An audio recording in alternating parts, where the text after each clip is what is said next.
Hi, everyone. Welcome to Restitch America. My name is Alma Ohene-Opare, and this is the podcast where we mend the fabric of the nation, one story and one thread at a time. Happy New Year to you. This is an opportunity to begin the new year with a conversation that I think is really important and very interesting. And the guest I have with you today is Lisa Ekman. But before we begin, I wanted to ask you to take the opportunity, if you're not following the podcast, to go and follow us on social media and go and share this with all your friends and family. This really helps us. It takes only a couple of seconds to do, but once you do so, it allows other people to discover who we are and to join the conversation. This year, we want to build this platform and get it to even more people. So if you enjoy the content, please take a moment and go like, follow, share, subscribe, do all the things necessary to get us out of obscurity. And then also, one important thing is if you are not already subscribed to our community, please go to willfulpositivity.com and subscribe to the community. I've said this many times, but I'm going to say it again.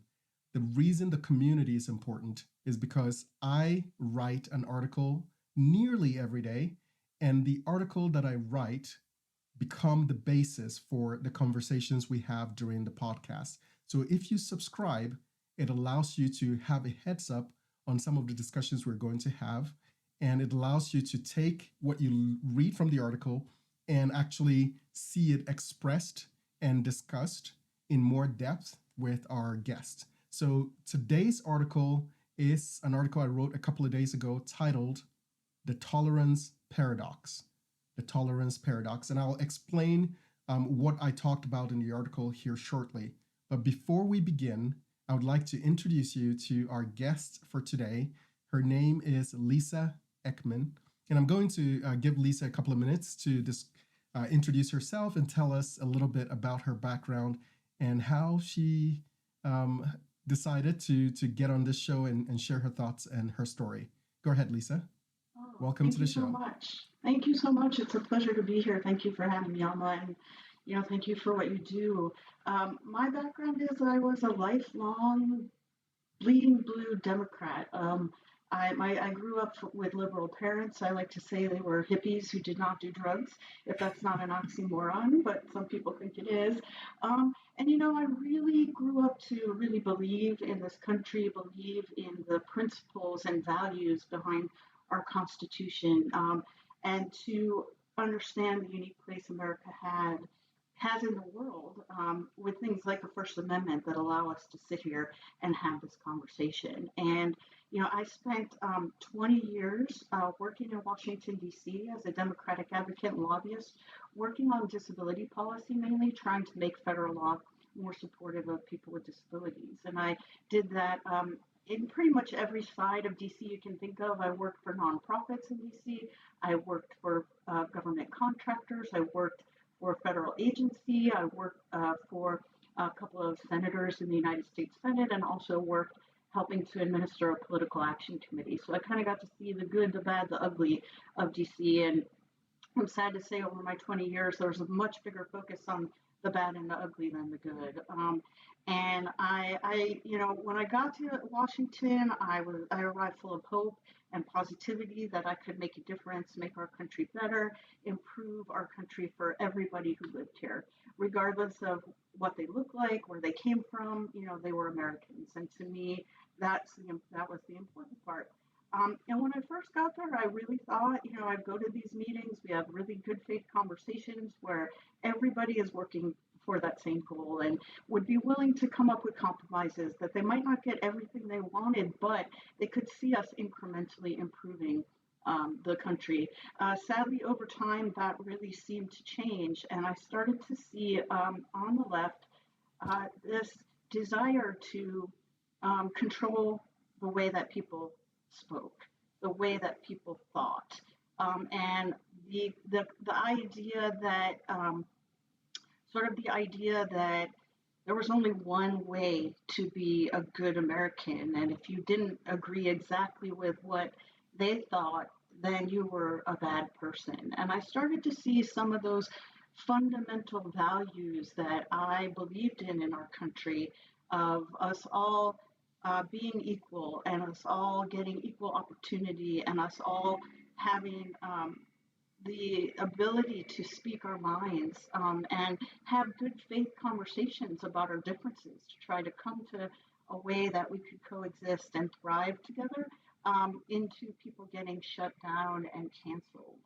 And, I don't want to spend too much time on my background, so I'll wrap it up to say that when I really started to see the censorship happening, when COVID happened, um, it really, jolted me back to sort of awareness of the fact that I'm a free speech absolutist, which is a really hard thing to be sometimes, because in order for to protect my own right to say what I believe, I have to let someone who I think has abhorrent values, is saying hateful and horrible things, say it, or else once we cede our right to speak to authority, then we lose all our freedom. And that is basically what jolted me awake, and uh, led me to write a book and to want to speak to people like you who are having these conversations to try to save our republic. Because I think I've seen um, fear and divide and conquer used to pit us against one another, to the point that so many people, and I only speak about the left because that was my experience. I believe this applies across the board. And I would say I find myself politically homeless at the moment in our country, because I think both sides are doing it in different ways. And it's sort of a establishment trying to keep power and control.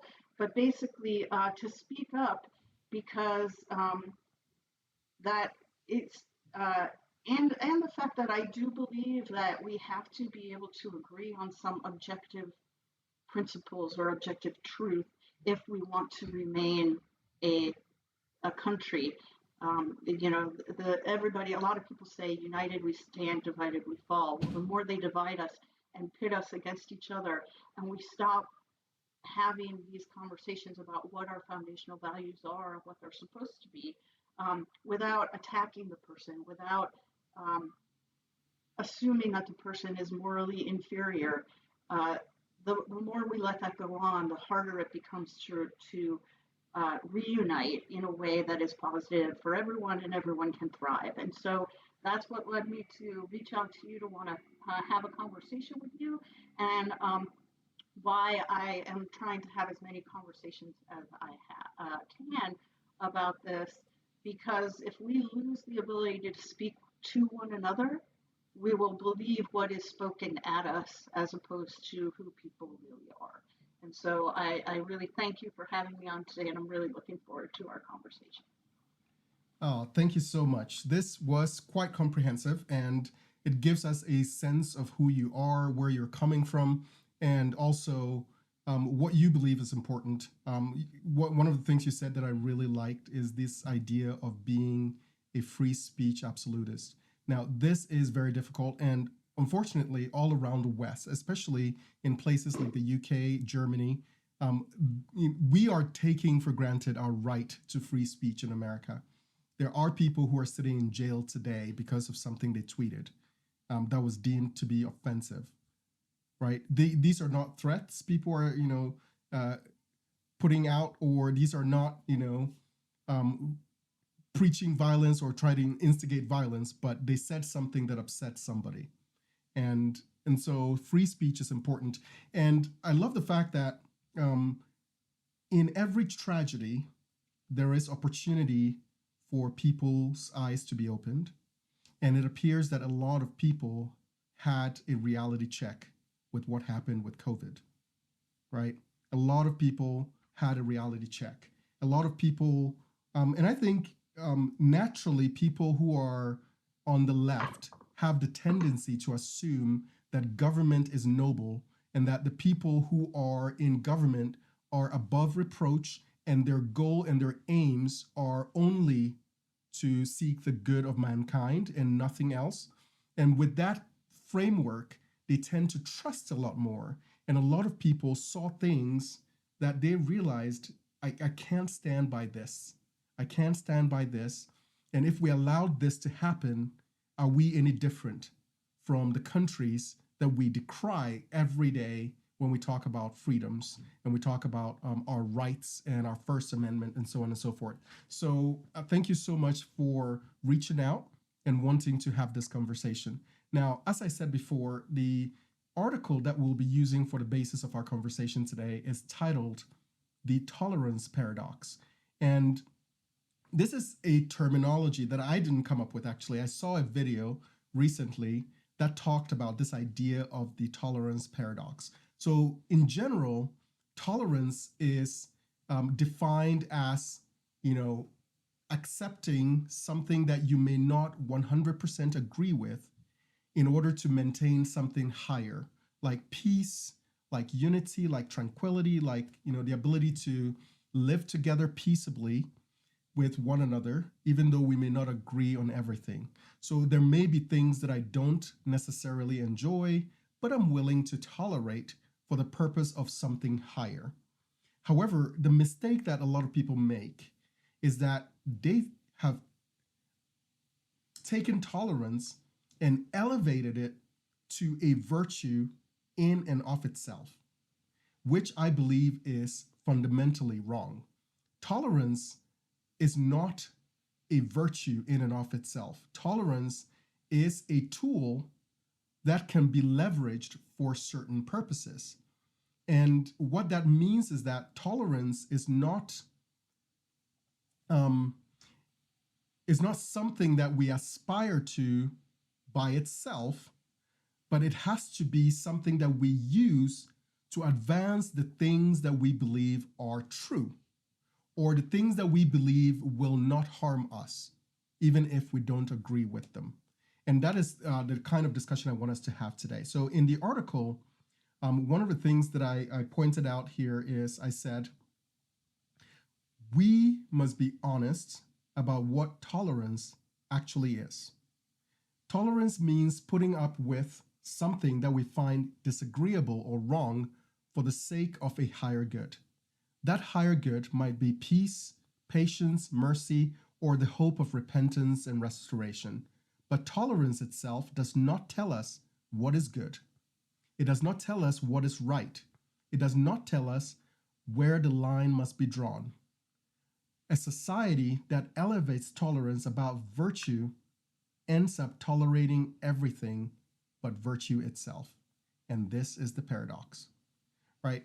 So from your background as someone who was left-leaning, one of the things I have noticed since coming to America as an immigrant is that the tendency of the left is to speak in very emotional language, right? Leverage language, leverage words, leverage ideals or ideas that evoke emotion.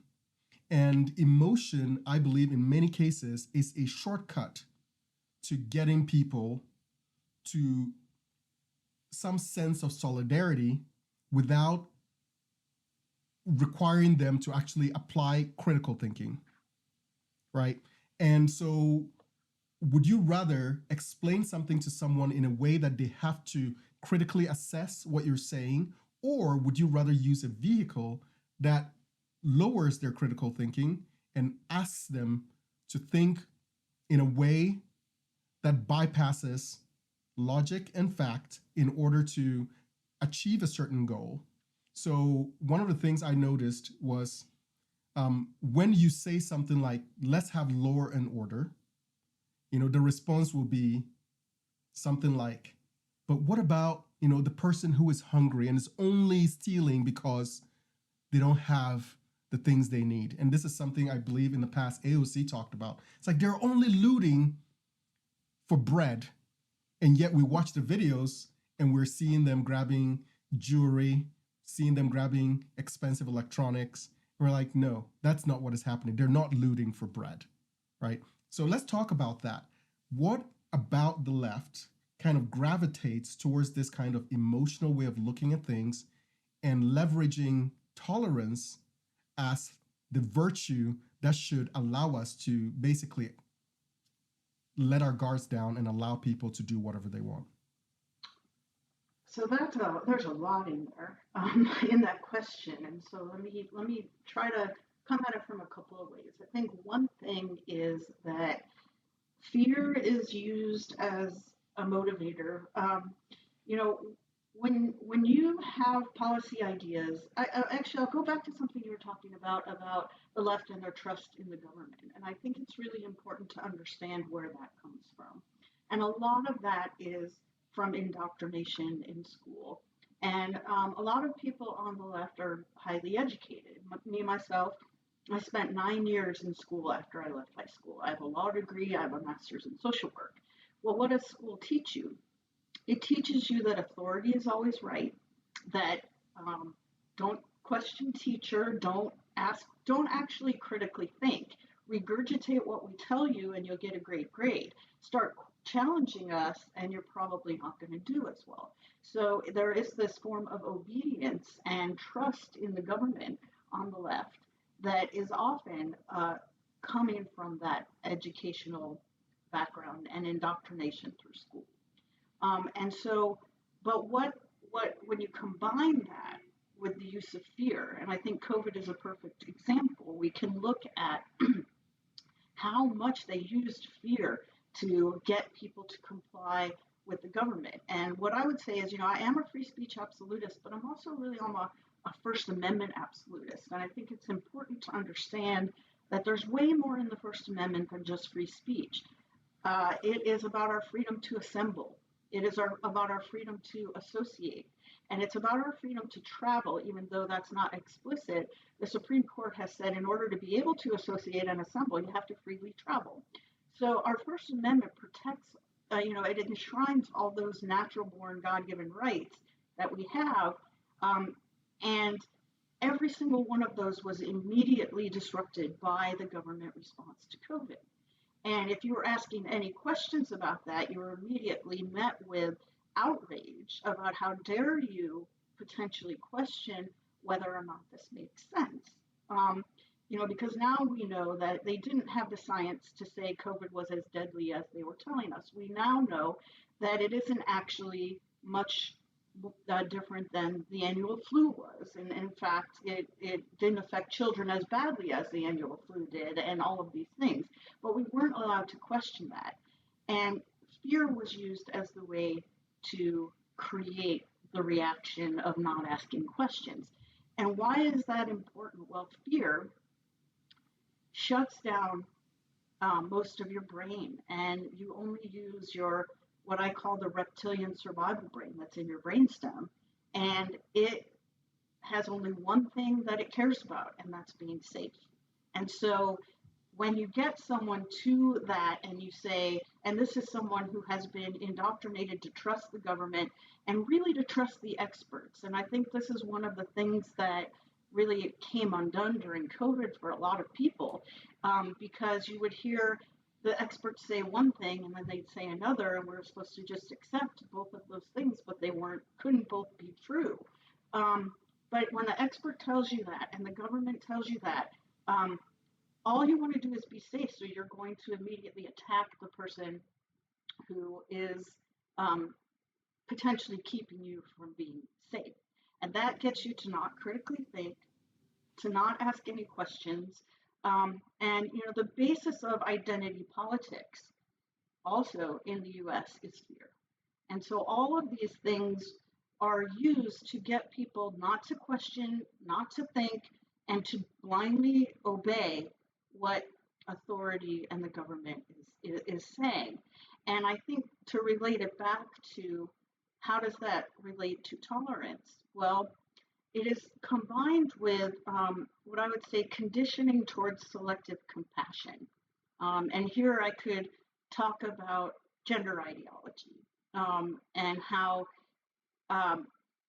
do we get people to say that the rights of one individual outweigh the rights of all the other individuals in a certain space, right? And that's because we have to be compassionate and tolerant to this person, or we are a bad person. But it makes us tolerate, for example, a man uh, who identifies as a woman, whatever that might mean, because we're not allowed to define it. We have to tolerate it no matter what it means, into the locker room with young girls. Um, Now, I think it's a good example of what you're talking about, where we're not critically thinking through it. If a man feels unsafe in the men's room, let's give them a separate room, right? And that way we can tolerate their behavior. They can be whoever they want to be, because I should say, I personally believe as an adult, do what you want with your body. Be who, love who you want. um, I will still express what my values are about that to you, but I will, you be you. And but that tolerance goes too far when we allow it to undermine values that we have. And I talk about this a lot when I speak. When I was coming up, if an adult was talking to a child that they were not related to about any matters of a sexual nature, that would be inappropriate, and we would not tolerate it, because our values were that children should not be sexualized and children should not be exposed to these things. But because we have become so tolerant of the gender ideology, we allow these things to happen now. And so I think that is that's a big part of it. And I think the other big part of it is that on the left, and I'm not saying this doesn't happen to people who aren't on the left or are right leaning, but they have on the left an extreme need for external validation. Um, they need to fit in, and the politics, especially with identity politics, their political identities or their identities in the group that they belong in, is so important to their self esteem and their self image, as it was to me, I should say, that you don't want to say anything that might potentially jeopardize the validation that you get from being a part of that group.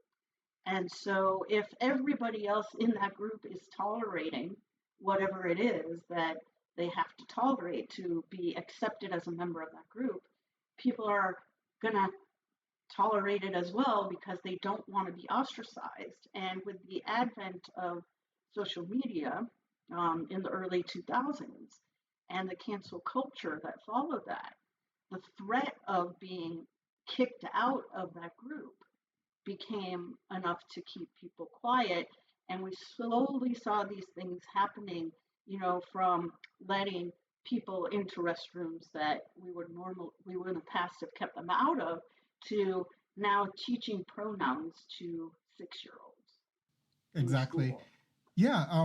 So one of the things that I think allows for this kind of, I would say, allows for this kind of permissiveness is that tolerance is wrapped in the cloak of compassion. And you've talked about that, right? Tolerance is said, basically, the message to us is you have to tolerate these things because that is what compassion demands of you. In order to be compassionate, you have to tolerate these things. And recently I was talking to my daughter and I gave her the analogy. This is a famous analogy of, a man in the desert with his camel, and there's a sandstorm, and he has to, seek shelter. So he puts up his tent and he seeks refuge from the storm. And as he is in there, the camel, puts his head in and says, "Hey, the sandstorm is pretty, bad. Can I just, put my head in a little bit?" And the man thinks that is, harmless. And so he does that. He allows that. And then eventually, for many of you who know this story, of course, the entire camel ends up in the tent. And what is the impact of that? The tent breaks apart, and the man is now basically has now shot himself in the foot. He has no shelter. And one part of that story, I believe, that does not get brought up a lot, is that the camel is actually built for the desert, right? The camel has multiple eyelids.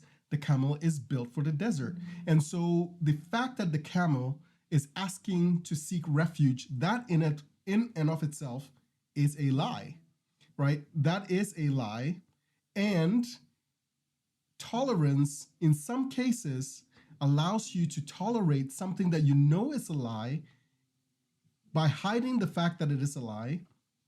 And then eventually, by tolerating a lie, one lie, it's much easier to tolerate the next lie and the next lie and the next lie, to the point where you begin speaking like someone who does not have any critical thinking skills. So, for instance, you hear people saying things like, um, and this is very recent, in New Jersey, there was a survey that was given to parents who had just had babies.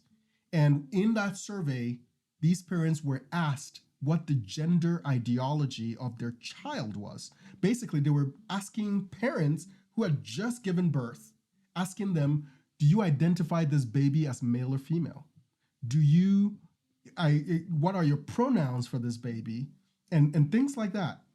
And so you get to a point where you have to abandon your reasoning skills in order to fit in, exactly as you said. And so one part of the article that I would like to quote is this.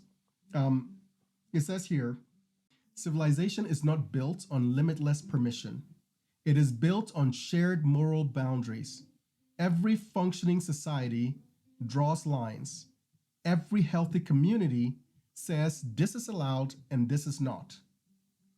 The question is not whether we will draw lines. The question is whether we will draw them wisely and defend them courageously. Our modern confusion comes from forgetting that tolerance was never meant to be unconditional.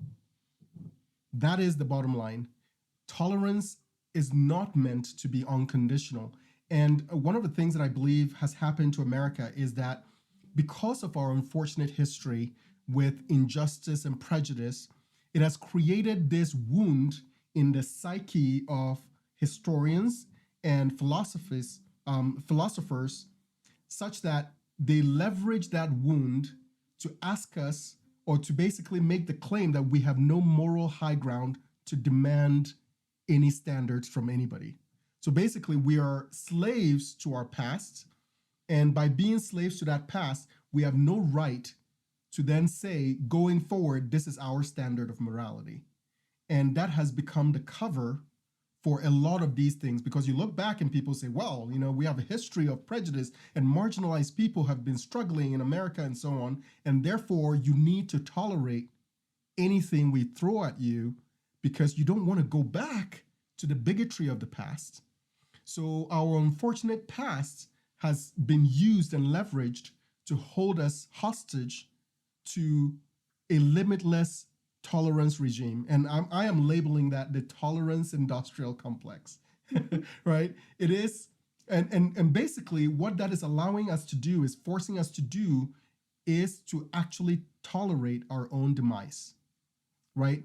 To tolerate bringing people in our country who have purposely stated that they want to overthrow our government, like bringing people into our society who have shown a tendency to be dangerous to the lives of innocent people, allowing people to be let out of jail who have shown a proclivity to violence.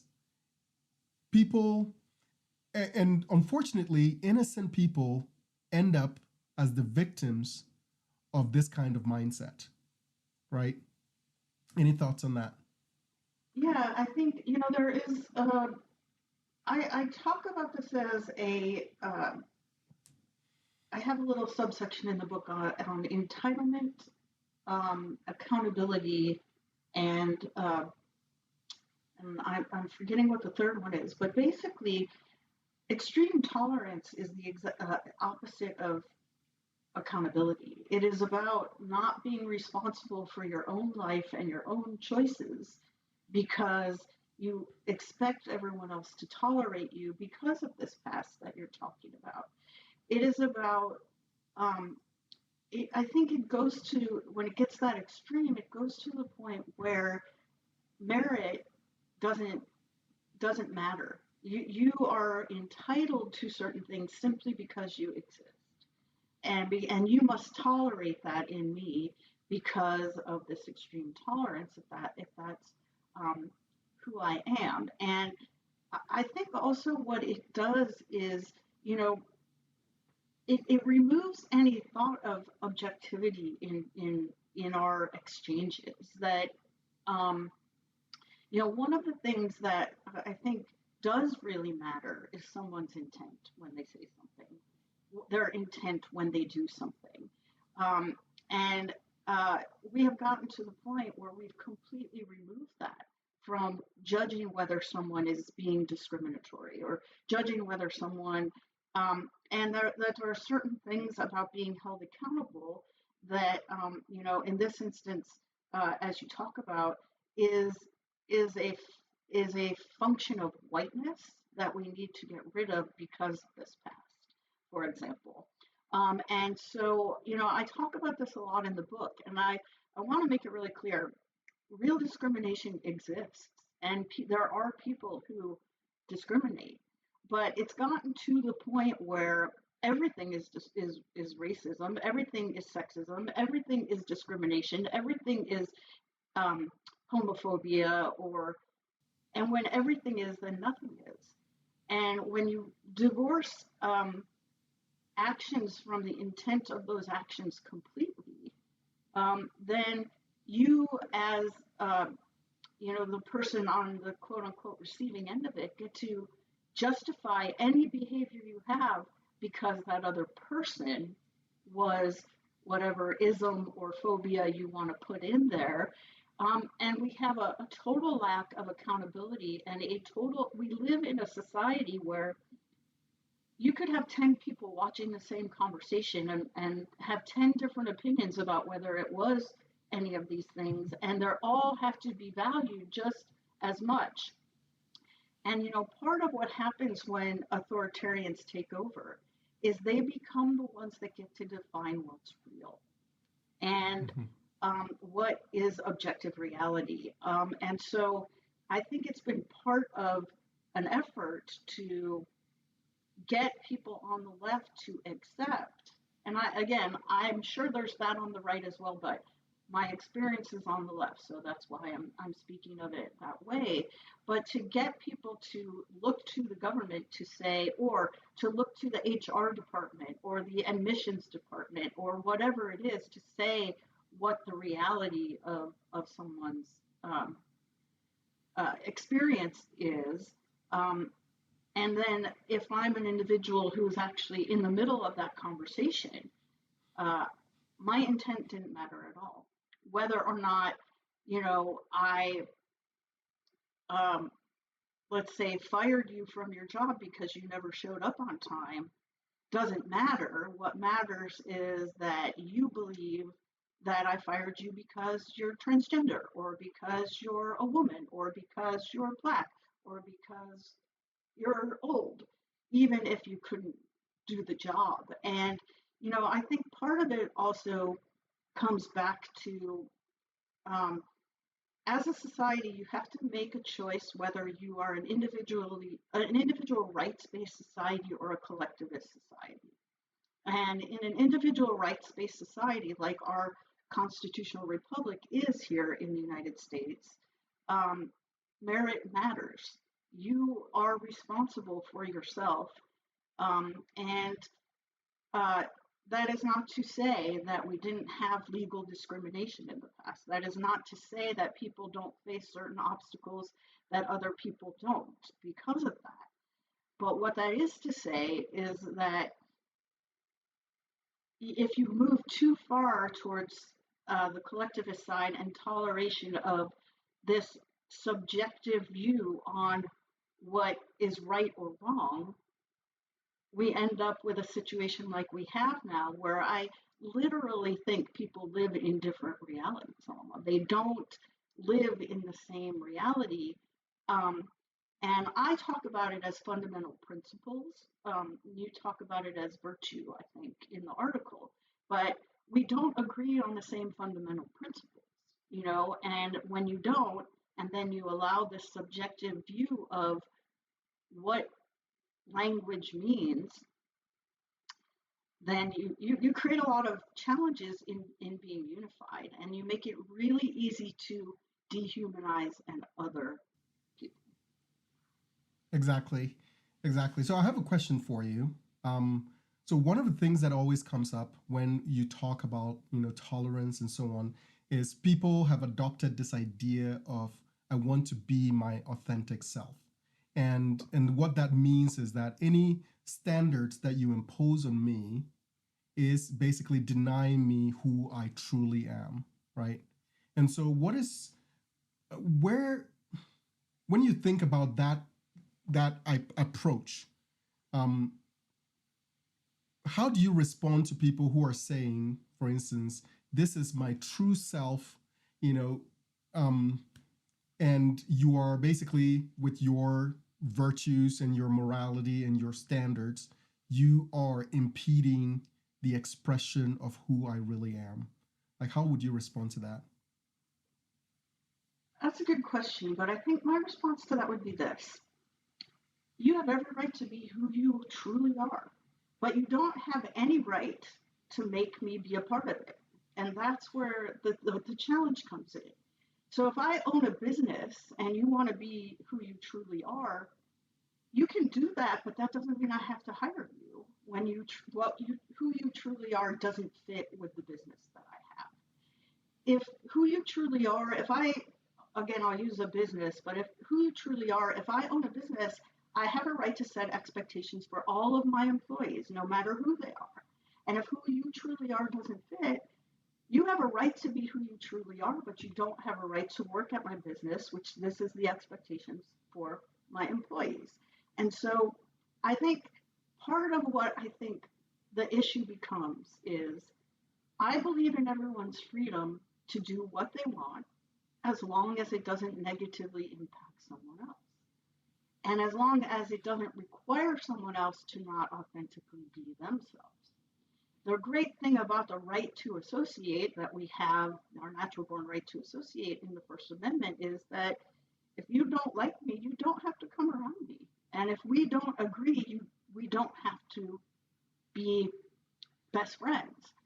But also, I don't think that means you have a right to try to destroy me either. And I think that that is part of what the issue is.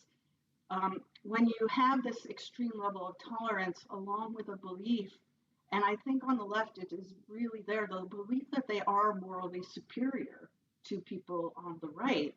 And I'm not saying people on the right don't think they're morally superior to people on the left. Again, just my own experience because of who I am and where I came from. I think it's the idea that you have a right in your authenticity to demand anything from someone else based on you being authentic is where I think they go wrong. That's where we draw And the line, right? That's where yeah, we have that's to where draw the you draw line. the line. And Exactly. that's free speech too. You don't have to listen to me. If you don't like what I have to say, you have every right to turn off my channel. You have every right to walk away from a conversation, and you have every right to say what you believe in response and shout it from the rooftops. Now, I don't have to listen to you either, but that's I Exactly. think where the problem comes in is the idea that I went to school, so I'm an expert in this, and I know what's right. And because you will not validate what I say, you're a bad person. I'm morally superior, and you have to behave or speak in the way that I tell you to. Exactly. Exactly. So I have another question for you. So, in your experience, what has been the most effective way to uphold tolerance with boundaries? Do you have any kind of thing that you do, or what you tell people um, when you have worked with other people? How have you handled this? So one of my ways of going about it is to really ask questions. It's to not try to tell them I know better, not try to convince them. But one of the things we are talking about, right, is that when you get to this extreme level of belief intolerance, which is very, very intolerant to anyone who doesn't think like you. I think we need to point that out as well, right? It's if you think exactly like me, we're tolerating you. If you don't, we're canceling you. But um, is that critical thinking has shut down, questioning has shut down. And so using the Socratic method to re engage someone in a way that doesn't go straight at um, saying you're wrong. Because what happens then is we push them right back into that reptilian survival brain that I was talking about, that I'm not going to think. Because in part, and what happened with me is I got asked a question that pushed me to think again. And once that happened, I did it everywhere and I couldn't stop. But up until that question, I was having very spirited discussions with someone that I really cared about because he kept pushing me to challenge through questions some of my fundamental beliefs. And every time he did, I reacted strongly. And, someone online who you aren't as close to as I was to my boyfriend at the time, who's my partner now, you might just call them a name and that would be the end of the conversation. So asking questions to try to those get at those virtues, those fundamental principles, to understand where the person is coming from. And one of my I'll use since we're talking about gender ideology before, one of the ways that I've gone about that is to say something like, "Hey, I'm really interested to understand how you form these opinions. Can you show me the studies that you rely on that this actually helps people?" Because part of what is at the bottom um, of this particular issue is that they have been convinced that you truly don't care about that poor trans child. You don't care. So what you're showing is, yeah, I do care. And tell me how you formed this opinion so that we can have a good faith conversation about it. Because I did a lot of research on this, and those studies, that data actually doesn't really exist. So what you're trying, there are some studies, but they're small. There's lots of problems, and the best studies all show that it's actually worse over time because you're not really addressing the issue. What you're when it is there are a lot of mental health things going on generally with someone who believes um, they might be in the wrong body. So you're showing you care about them. You're trying to understand, and another example might be obviously we have a big difference of opinion about what freedom of speech means and whether what those things are. And I'm not even sure that many people in the US today who have been very indoctrinated even believe in the concept of freedom anymore. And so a basic question might be, hey, can you tell me what freedom means to you? You know, and why? And so what happens if my freedom interferes with your freedom? How should we as a society deal with that? And so it's really designed to push people back to fundamental values, but also to ask questions so that they will start maybe asking questions again. And I think part of the challenge is that the minute you start to get close to them actually thinking again, they get pushed into that space of, I have to lash out to protect this. And so part of it is knowing that if you get them to that point, you actually may be getting through. And the biggest one is do not take it personally. Do not take it personally because it isn't about you. It isn't about what you just said. It's about their brain protecting. I'll call it this: the delusion that they like. I personally lived in a delusion of reality that shattered when I started asking questions again. And so take it as a badge of honor, actually, and don't take it personally.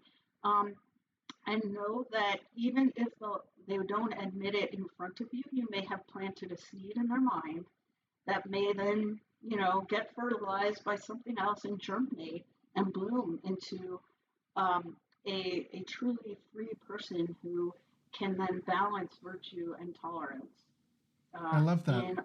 in a productive way. I love that a lot. I love that.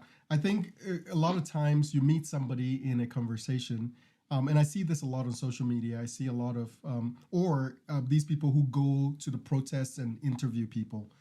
We are expecting that the entire conversion process will happen within a couple of minutes, right? We're expecting that you would get through to the person and immediately be able to convince them. But most of the time, what we're doing is planting seeds, and you have to trust that you may not be the person to actually see the harvest, but that if you are pursuing virtuous ideals, if you're pursuing what you know is true and right, if you're pursuing things that have been proven over and over to be the right course of action, it will bear fruit. And it may not bear fruit right in front of your eyes, but it will bear fruit at some point. And you have to trust that the truth eventually wins. And that means that you have to have some patience as well, right? You have to have patience with people, understand that it takes a little bit of time to do so. But another important thing that I think is necessary is that you have to be principled, and you have to understand and value your own morals, right? We have this sense of, like I said, because of our past, this sense of timidity to assert what we know is right. So, for instance, some of the things that have been revealed over the last few weeks of what is happening in Minnesota, all the fraud, right? And there are people who are hesitating to talk about it because they don't want to be seen as targeting a certain group, a certain vulnerable group of people, right? These are people who came here as refugees. Many of them have seen conflict and starvation and famine and all sorts of atrocities. So they come here. So by virtue of their suffering, they have obtained for themselves a certain level of shielding from scrutiny. And that is basically what happened in Minnesota and in other places. You have people who looked at them, understood their plight, and said, any critical thinking, any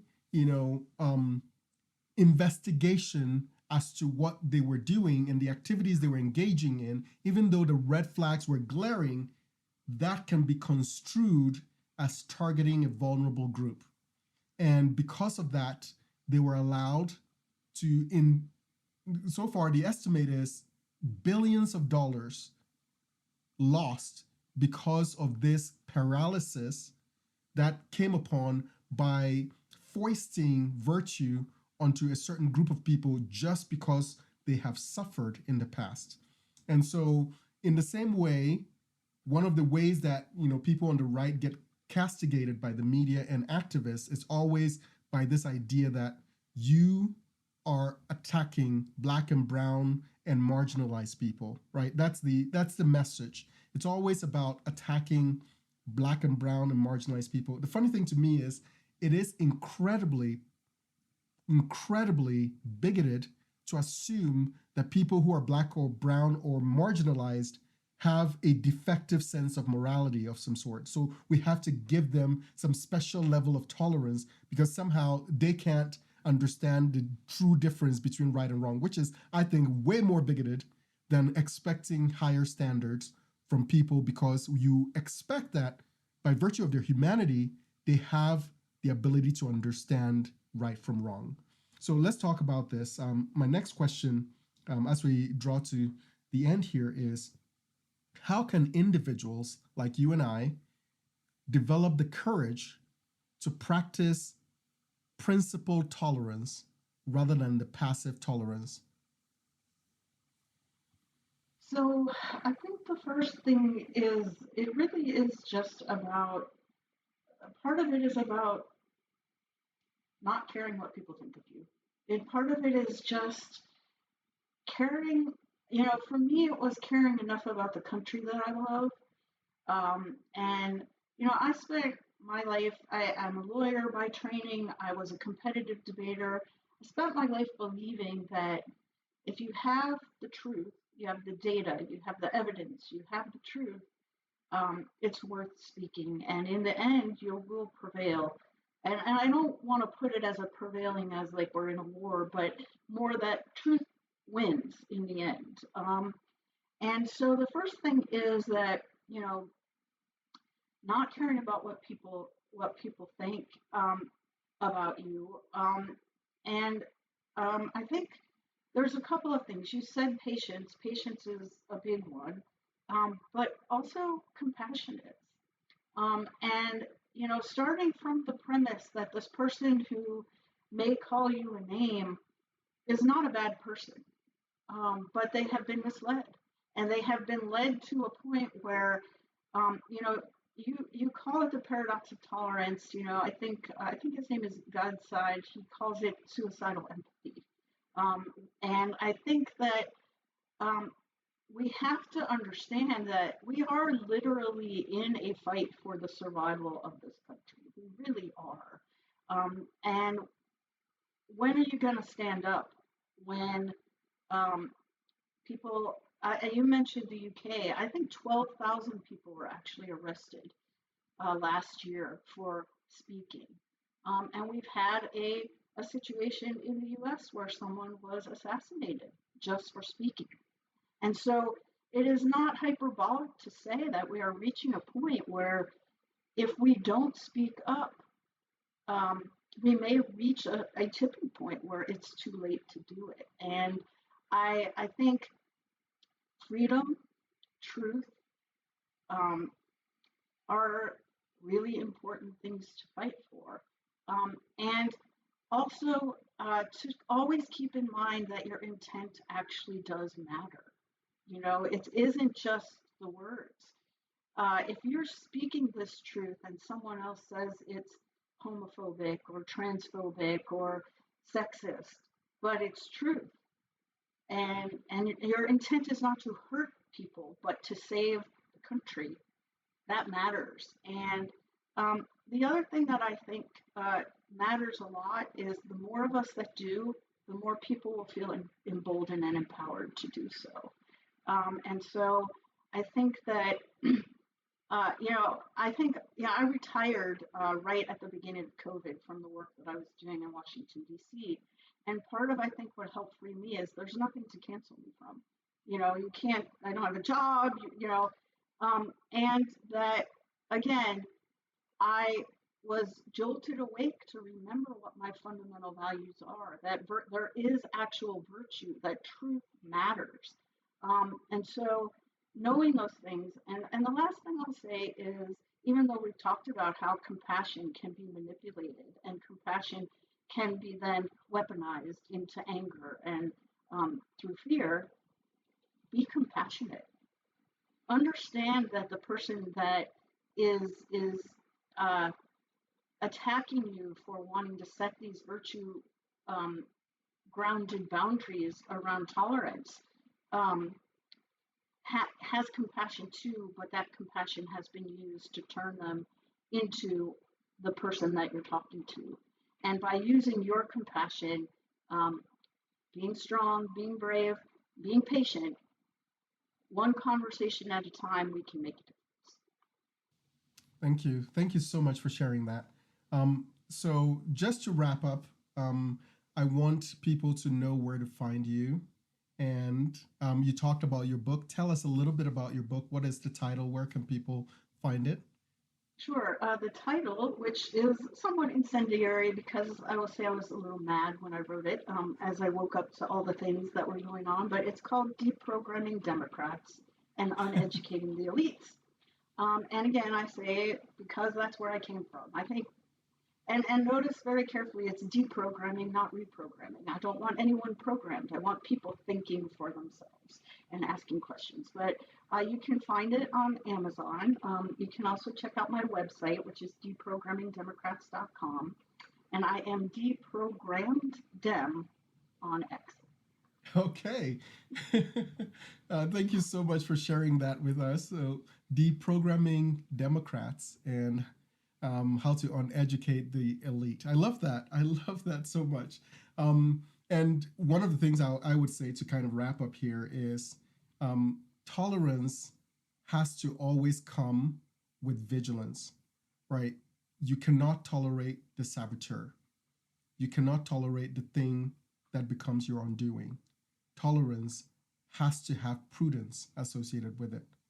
You cannot tolerate things that are objectively destructive to your civilization, to your way of life, to the future of your children and grandchildren, and to the future of this country.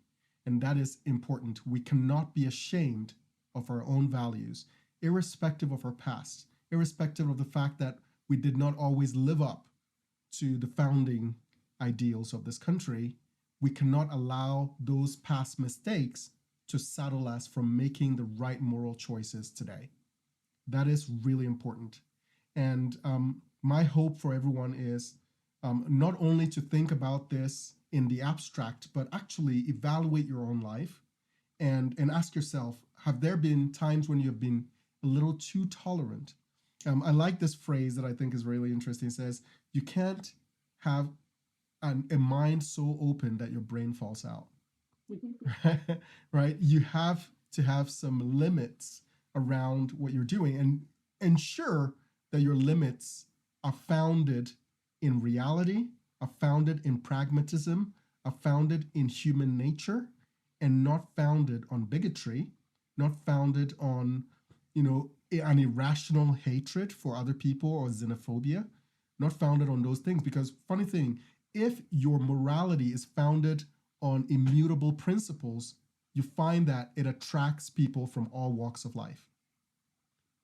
It doesn't have any boundaries for immutable characteristics. And that is what is most important.